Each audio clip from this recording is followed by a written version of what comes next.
Dans cette vidéo, je vais travailler avec f, qui est une fonction qui est définie par f de x égale 5 sur x moins 2, et elle est donc définie sur r privé de 2. On a ici une valeur interdite qui est 2. En effet, si x est égal à 2, notre dénominateur s'annule. Et notre dénominateur s'annule si et seulement si x égale 2. C'est pour ça que x égale 2, c'est notre valeur interdite. On est donc amené à se poser la question, quelle est la limite quand x tend vers 2, mais quand x tend vers 2 par valeur inférieure, ou alors de f de x, ou alors quelle est la limite de f de x quand x tend vers 2, mais cette fois par valeur supérieure à 2.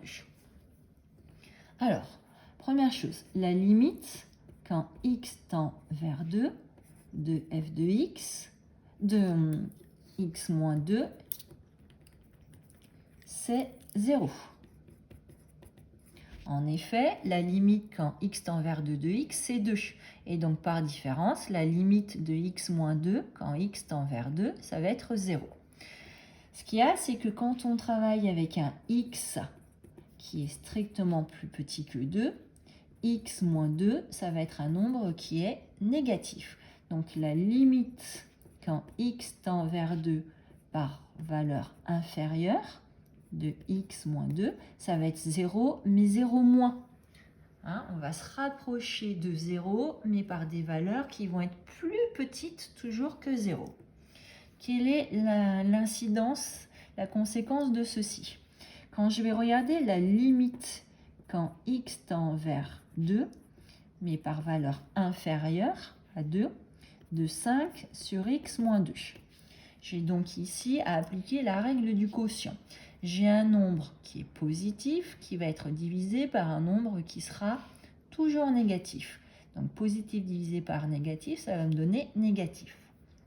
Ensuite, je vais avoir 5 qui va être divisé par un nombre, quand x va se rapprocher de 2 par valeur inférieure, donc je vais avoir 5 qui va être divisé par un nombre qui va se rapprocher de 0.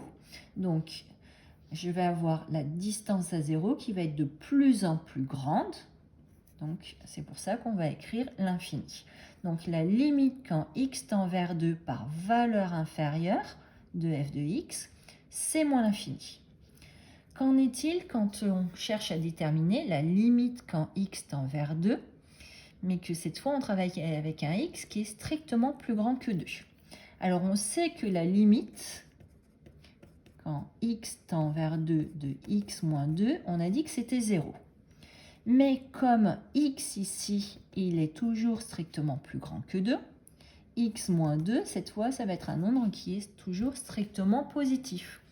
Donc, quand x tend vers 2, mais par valeur supérieure à 2, x moins 2, il va se rapprocher de 0 tout en étant toujours positif. Donc, il va se rapprocher de 0 par des valeurs qui sont positives. Donc, il va tendre vers 0 plus. Du coup, quand on va vouloir calculer la limite, quand x tend vers 2, x strictement plus grand que 2, de 5 sur x moins 2, on va avoir à appliquer la règle du quotient. Le numérateur, il est positif. Le dénominateur, il va être positif aussi. Donc, le quotient, ça va être un nombre positif. On va diviser 5 par un nombre qui va tendre vers 0. Donc, la distance à 0 de notre quotient, ça va être l'infini. Et par conséquent, la limite de f de x, quand x tend vers 2 par valeur supérieure, ça va être ici, plus l'infini.